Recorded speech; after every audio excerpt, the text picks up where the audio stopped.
नमस्कार दोस्तों, मैं देव पारिक स्वागत करता हूं आपका जीके वाई डीके चैनल पर। और दोस्तों, आज का जो टॉपिक है बड़ा ही महत्वपूर्ण टॉपिक है। महत्वपूर्ण इसलिए है क्योंकि यह हमें जानना बहुत जरूरी है कि जो गुप्त काल था उस समय पूरे भारतवर्ष में दूसरा महत्वपूर्ण कौन सा राजवंश चल रहा था, और इसके बारे में जब हम जानकारी लेंगे तभी हमें गुप्त राजवंश भी अच्छे से समझ में आएगा। इसलिए अंत तक जरूर देखिएगा। अगर हमारे चैनल पर नए हैं तो प्लीज चैनल को सब्सक्राइब कीजिएगा। चलते हैं पॉइंट की तरफ। पॉइंट जो है वो बड़ा ही महत्वपूर्ण है, मैंने बताया कि आपको अंत तक जरूर देखिएगा। पॉइंट क्या है?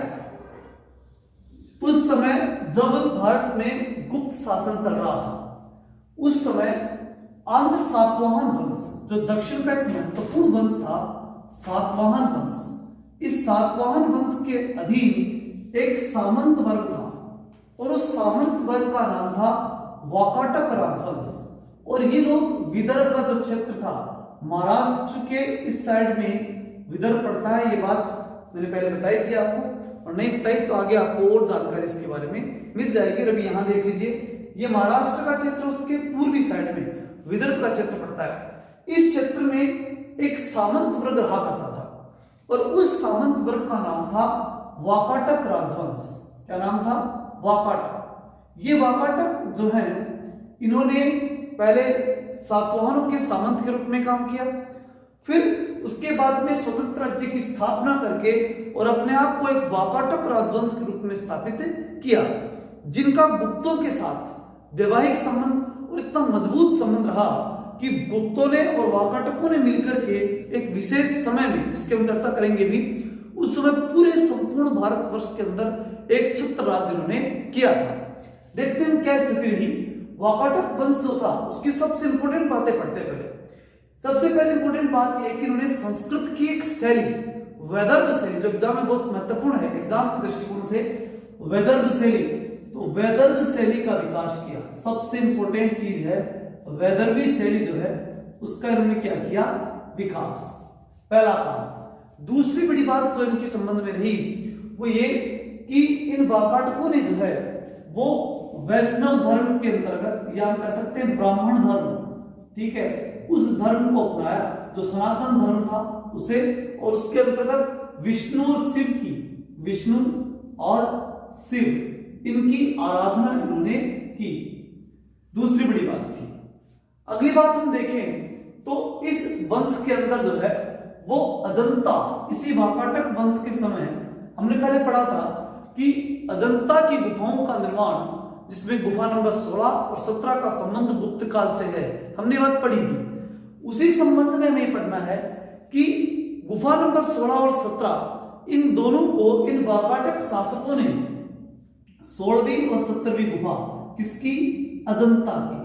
अजंता की 16वीं और 17वीं गुफा को वाकाटकों ने विहार के रूप में डेवलप किया, और यहां की एक गुफा थी, गुफा नंबर 19, उसको उन्होंने चैत्य के रूप में डेवलप किया। मतलब एक इस प्रकार से गुफाओं को एक विशेष कार्यक्षेत्र के लिए डेवलप कर दिया।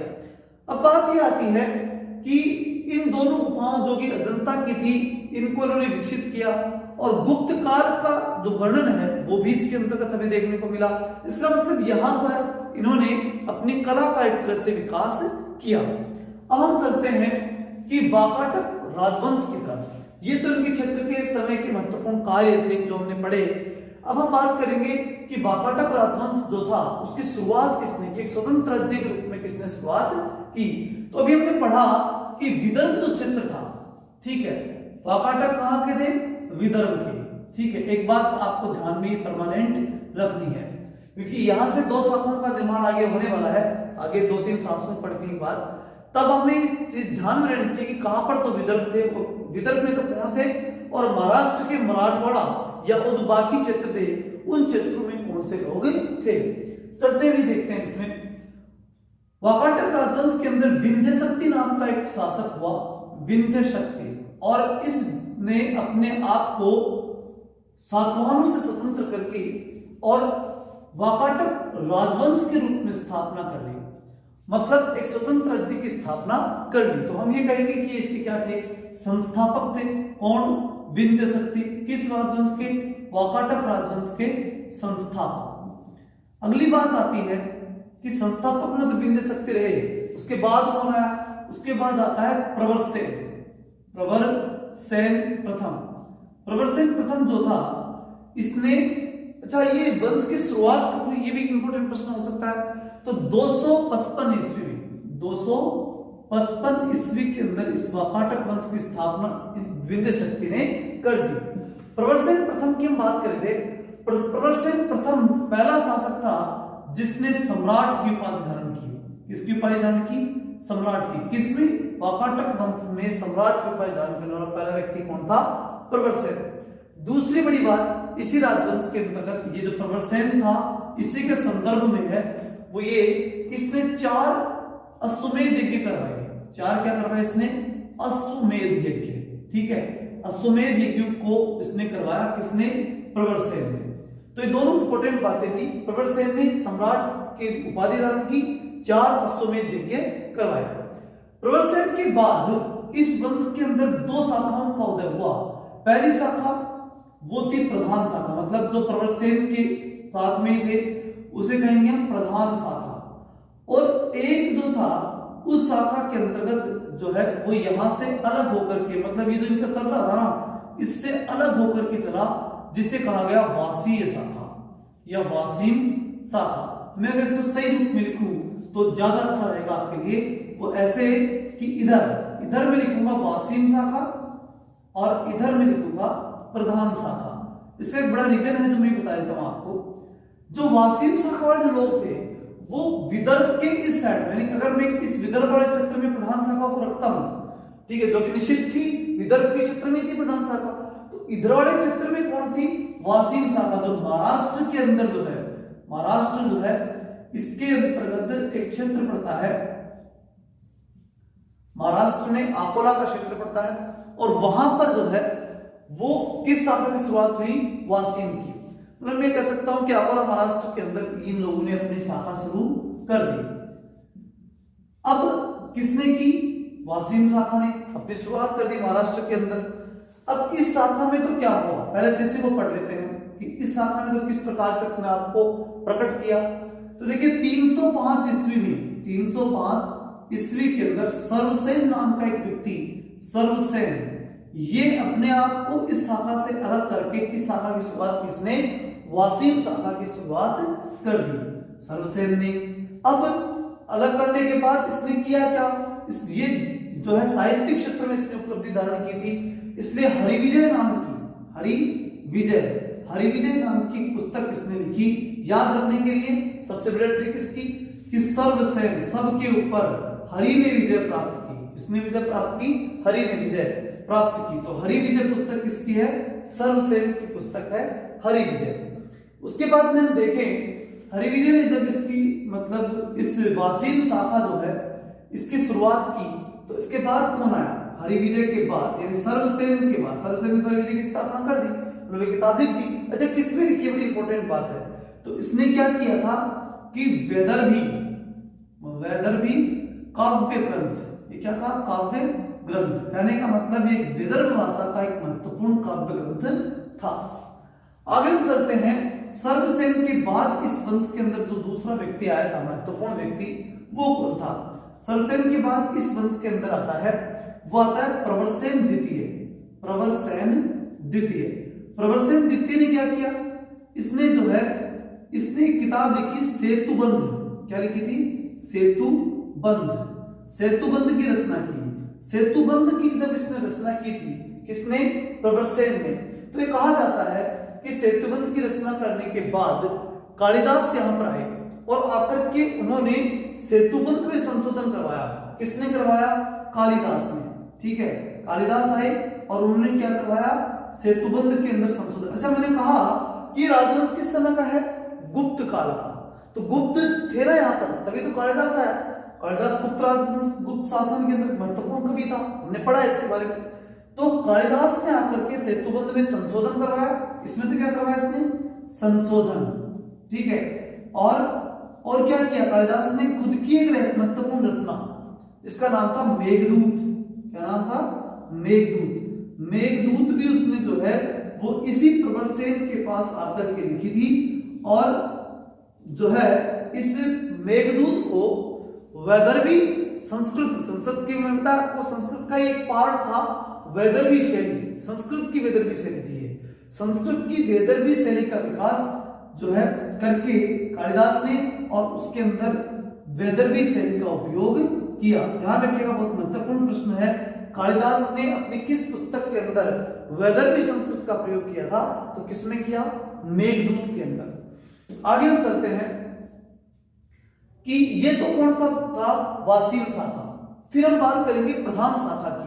किस शाखा की? प्रधान की। प्रधान शाखा के अंदर दो प्रमुख शासक हुए, एक रुद्रसेन प्रथम, फिर उसके बाद आया रुद्रसेन द्वितीय, और इसके बाद में जो शासक आया, अच्छा ये रुद्रसेन द्वितीय से हम महत्वपूर्ण चीज को देख लेते हैं एक बार। क्या होता है कि रुद्रसेन द्वितीय जब आया उस समय उत्तर भारत के अंदर, जो दक्षिण भारत की हम चर्चा कर रहे हैं, उत्तर भारत में चंद्रगुप्त द्वितीय का शासन था। और चंद्रगुप्त द्वितीय ने अपनी पुत्री, ठीक है, चंद्रगुप्त द्वितीय ने अपनी पुत्री प्रभावती गुप्ता, ठीक है, प्रभावती गुप्ता का विवाह किससे कर दिया? चंद्रसेन द्वितीय से। मतलब प्रभावती गुप्ता जो है उसका पति तो कौन था? इसका पति जो है वो तो हो गया कौन? रुद्रसेन। इसका पिता कौन हुआ? पिता जो है वो है चंद्रगुप्त द्वितीय। और उसके बाद में हम बात करें, चंद्रगुप्त द्वितीय इसके पिता थे। फिर इसके दो पुत्र भी प्रभावती गुप्त के, ठीक है, प्रभावती गुप्ता के दो पुत्र भी। एक का नाम था दामोदर और एक का नाम था दिवाकर। दूसरा जो था वो था दिवाकर और दामोदर। दिवाकर छोटा बेटा और दामोदर बड़ा बेटा था, ठीक है। ये इसलिए बता रहा हूं क्योंकि आगे जाकर के दामोदर ही इसके बाद शासन संभालने वाला हुआ। लेकिन इसमें इंपॉर्टेंट बात क्या है कि प्रभावती गुप्ता जो थी, उस प्रभावती गुप्ता ने, जो कि किसकी पुत्री थी? चंद्रगुप्त द्वितीय की पुत्री थी। चंद्रगुप्त द्वितीय के समय इसका पिता जो था वो चंद्रगुप्त द्वितीय था। तो चंद्रगुप्त द्वितीय इधर और इधर कौन? प्रभावती गुप्ता, वाकाटक वंश में, और गुप्त वंश में चंद्रगुप्त द्वितीय। तो इसका मतलब हम कह सकते हैं ना कि गुप्त और वाकाटकों में घनिष्ठ संबंध स्थापित हो गए। तो इस प्रकार से दोनों में बड़े घनिष्ठ संबंध हुए और इस युग को गुप्त वाकाटक का स्वर्ण युग कहा गया। किस युग को कहा गया? जब प्रभावती गुप्ता वाकाटक वंश के अंदर संरक्षक के रूप में काम करेगी, क्योंकि राजा तो यही होने वाले थे। कौन? दामोदर और दिवाकर। तो दामोदर को ही राजा बनना था। ये क्या थी? तब तक की बड़ी न हो जाए तब तक ये क्या थी? एक संरक्षक। अच्छा क्यों बनी? क्योंकि इसका पति खत्म हो गया। कौन? रुद्रसेन द्वितीय। तब प्रभावती गुप्ता को इनका संरक्षक बनना पड़ा। और उसके बाद में चंद्रगुप्त द्वितीय जो है उसके साथ मिलकर के इसने बहुत ही शानदार तरीके से यहां पर अपने आप का डेवलप किया, मतलब वाकाटक वंश को एक स्वर्ण स्थिति में ले आए। अब हम बात करें कि प्रभावती गुप्ता के बाद जो है वो इस राजवंश में कौन शासक हुआ, यानी वाकाटक वंश में दूसरा उसके बाद कौन आया? उसके बाद में जो आता है वो तो दामोदर आता है, दिख रहा है अपने को। दामोदर के बाद आखिरी शासक, इस वंश का जो अंतिम शासक जो था वो था पृथ्वीसेन द्वितीय। पृथ्वीसेन जो था वो इस वंश का अंतिम शासक था। और इस पृथ्वीसेन द्वितीय का एक सामंत था, ठीक है, उस सामंत का नाम था व्याघ्रसेन। क्या नाम था? व्याघ्रसेन। और व्याघ्रसेन जो है इसने एक मंदिर बनवाया, और जिस मंदिर के बारे में मैंने आपको पहले बता दिया था, और वो था नचना कुठार का मंदिर मध्य प्रदेश के अंदर, ठीक है, नचना कुठार का मंदिर जो कि कहां पड़ता है? एमपी यानी मध्य प्रदेश के अंदर पड़ता है। नचना कुठार के मंदिर का निर्माण किसने करवाया था? व्याघ्रसेन, जो किसका था? पृथ्वीसेन का सामंत था। अच्छा एग्जाम में एक प्रश्न आता है, नचना कुठार का मंदिर मध्य प्रदेश किस वंश के समय बना? तो समय बना। अब वहां पर वाकाटक वंश ऑप्शन में नहीं होता है, और वहां ऑप्शन में होता है चंद्रगुप्त मौर्य या मौर्य वंश। तो वहां पर हमें कहीं सोचने की आवश्यकता थोड़ी है, हमें दिख रहा है कि मौर्य वंश के समय क्या था? वाकाटक वंश था। इसलिए इसमें तो कहीं गलत होने की संभावना नहीं ना, तो ऑप्शन के अकॉर्डिंग भी हमें उत्तर देना पड़ सकता है। अब हम देखें इसके अंदर सबसे इंपोर्टेंट बात जो हमने पढ़ी इसमें वो क्या थी? वो थी तो वैदर्भी शैली, संस्कृत की वैदर्भी शैली का विकास किस राजवंश के समय पर हुआ, ठीक है। तो वो क्या बताएंगे आप? वाकाटक वंश, ठीक है। दूसरा से प्रश्न पूछा जा सकता है आपसे। इंपॉर्टेंट प्रश्न की मैं बात करूं तो उसमें प्रभावती गुप्ता के बारे में निश्चित रूप से प्रश्न पूछने की पूरी संभावना है। इसको आप अच्छे से एक बार देखिएगा और रिकॉल कीजिए। इसको जो पूरा मैटर मैंने बताया है आपको, इसको वापस से रिकॉल करके देखिए। मैं आपसे वादा करता हूं अगर आपने इसे वापस से देखा, समय देकर दिया इसको, तो आपको निश्चित रूप से राजवंश क्लियर होगा। और साथ ही अभी तक के पिछले वैदिक काल से लेकर अब तक के टोटल वीडियो मैंने इसमें डाल दिए हैं, ठीक है। प्ले लिस्ट के ऊपर जाइए और टोटल वीडियोस आप वहां पर ले सकते हैं। तो ठीक है दोस्तों, आज के लिए काफी। जय हिंद, जय भारत।